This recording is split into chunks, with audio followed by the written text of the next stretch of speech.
سلام الزينات. عندكم مناسبة في وقت السخانة ووقت الصيف. كما تعرفوا الحلويات تاع الشوكولا يدوبوا ويعذبونا.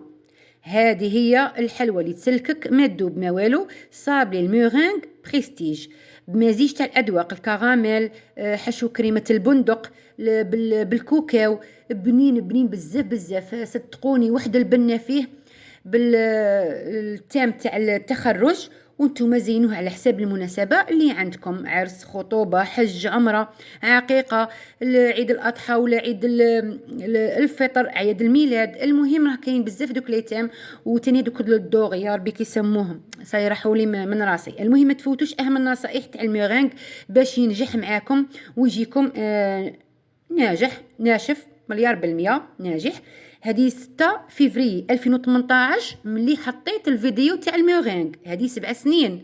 وحطيت لكم تاني صابلي الميرينغ، الوصفة الجزائرية بامتياز، رائعة. ادخلوا شوفوا الوصفة، دوك نحط لكم رابط الوصفة في صندوق الوصف.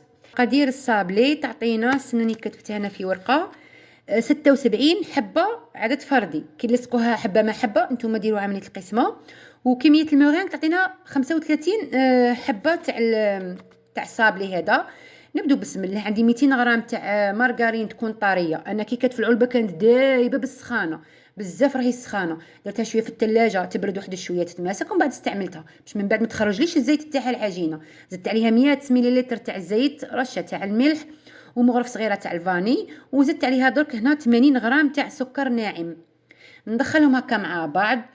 وحبة بيض وزن 65 غرام درجة حرارة الغرفة، وزنتها بها بالقشرة. ندخلهم تاني عاود هكا مع بعض. وزدت هنا 100 غرام تاع نشاء الذرة اللي هي المايزينا، تعطيني هشاشة شابة للصابلي. تاني نعاود ندخلهم مع بعض بصح ماشي بزاف، نخلطوا غير شوية، تقدروا تستعملوا يديكم ماشي شرط فرد الباتير. وهنا مباشرة 500 غرام مقادير مضبوطة تاع الفرينة تي 45، انا نستعمل سفينة. نغربلها ونزيد عليها مغرف صغيرة تاع خميرة الحلويات من وزن 5 غرام، يعني نصف الكيس. حنا الكيس عندنا في الجزائر يوزن 10 غرام، درت 5 غرام. صابي ما نعجنوش، غير نلموه بيدينا هكا باش ما يوليناش مطاطي. ونديرها في كيس بلاستيكي ونديرها في الثلاجة تبرد واحد 10 دقائق ترتاح. ما تزيدوهاش اكثر خاطر عجينة الصابي اللي فيها الزيت تتشرب وتيبس لكم غير مي راهي سخانه. ولكن في فصل البرد ما ديروها لا في الثلاجه لا والو، بدو تحلوا فيها مباشره. هنا حليتها ما بين زوج تاع البلاستيك، وهذه القطاعه اللي استعملتها. كي نبدو نقطعوه ما نقعدوش نزغدو في ديك القطاعه باش ما يعوجناش الشكل تاع الصابلي. ما زدت لا فرينه لا والو، مقادير مضبوطه تاع الفرينه. وهذه نقطة انتهاء الصابلي هي تاني درتها. كنت مشي على الفرن مسبقا على درجة متوسطة إلى هادئة، حطيت الصينية في الرف الوسطاني. بعد ما خرجت الصابلي نطيبوه 100% ولا 90%. انا ما نستعملش هذيك الطريقه تاع ندير المورينغ مباشره فوق الصابلي هو عجين، لا خاطر غادي هذه جربتها يقعد لنا الصابلي خضر ما يطيبش. علاش؟ خاطرش المورينغ ما غاديش نطيبوه على نار قويه، غادي غير نشفوه على نار قليله، وبالتالي يقعد الصابلي عجين. نطيبوه 100% ولا 90%، ماشي نحرقوه. دوك جينا الاهم تاع المورينغ. هنا وجدت 114 غرام تاع بياض البيض، هذيك هي 3 الحبات تاع البيض عطاوني 114 غرام تاع بياض البيض بدرجه حراره الغرفه. نستعملوه ما نخرجوش من الثلاجه، لا بدرجه حراره الغرفه. والصوالح اللي نستعملوهم ما فيهمش ولا قطره تاع الماء، لا بول لا والو. القاعده تاع المورينغ دائما مقدار تاع بياض البيض مقدارين تاع سكر. يعني انا درت 114 غرام تاع بياض البيض، غادي نستعمل 228 غرام تاع سكر. ديروا 100 غرام تاع بياض البيض تستعملوا 200 غرام تاع سكر، وهي رايحه كيما هاك. السكر فتحت الكيس جديد باش ما يكونش هكا داخله الرطوبه ولا باش يكون ناشف. وجدت تاني لابوشادوي مع لادوي تاعها.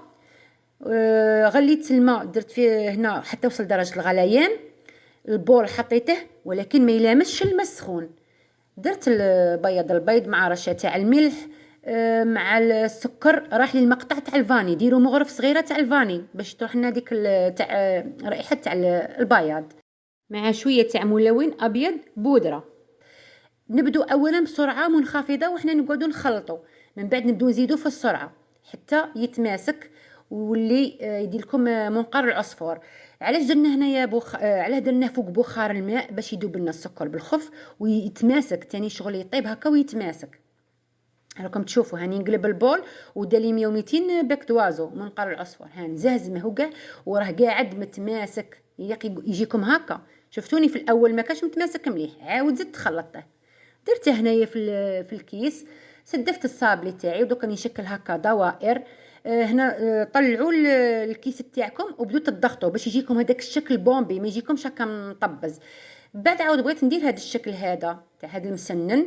هنا عجزت قعدت نقول نعاود نفرغ هذاك الميغانك في كيس واحد اخر ولا درت غير لادوي، بصح عجبتني شفتوها كانت تطير تنقلع. هايا شوفوا هنا نضغط ونطلع الكيس لفوق باش يجيني الشكل تاعها هكا بومبي. هنا عاود اهم حاجه طريقه الطبخ تاعه. صح هنايا رشيته بالكاكاو باش نكاسو شويه ديك لاكولور البيضاء. هنا كنت مسخنه الفرن مسبقا غير واحد 5 دقائق على نار قليله قليله بزاف.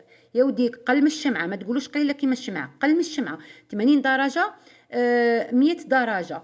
اذا كانت 100 درجه تاع الفرن تاعكم تكون كانت قويه، فتحوا الباب تاع الفرن وكالوه بمغرف تاع لوح، ملعقه تاع لوح ولا حاجه تاع لوح ولا اي حاجه كالوا بها الباب تاع الفرن تاعكم باش ديك الحراره الزياده تخرج. هنا يليق ينشف على هواء سخون ماشي على نار قويه.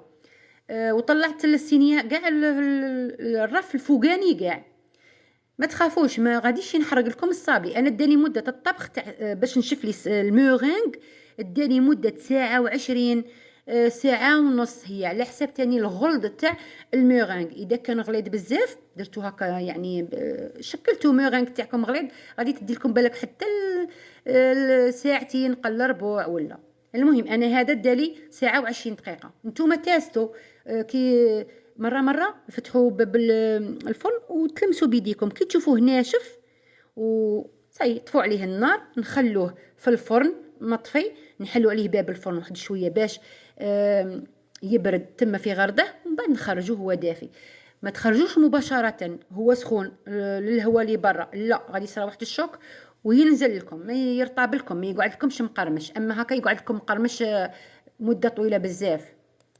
فهمتوني خواتاتي شكوتي نهضر شكوت غير نشرح، يا ربي تكونوا فهمتوا عليا ولا تدخلوا هذاك الفيديو القديم اللي حطيته تاع الميغان هذه 7 سنين اللي حطيته كنت عاده نهضر كيما هكا السلام عليكم حبيباتي كنت عاده هكا معقده في الهضره تاعي كنت نحشم بصح دوك نورمال. الفيديو فاتني. المهم كيما شفتوا لصقت حبه مع حبه بالنسلي كراميل صنع منزلي، خفته واحد شويه بالماء سخون وفي الجوانب تاني بالكراميل، رمتهم في الكوكاو هذاك المرحي والمحمص، وفي الوسط عمرت بالشوكولا تختيني تاع ذوق البندق وانتم استعملوا اي شوكولا ولا اي تزيين تبغوه. درت هذيك الشوكولا ترانسفير تام تاع التخرج مع نص حبه تاع بندق كانوا عندي في الكونجيلاتور سخنتهم واحد شويه.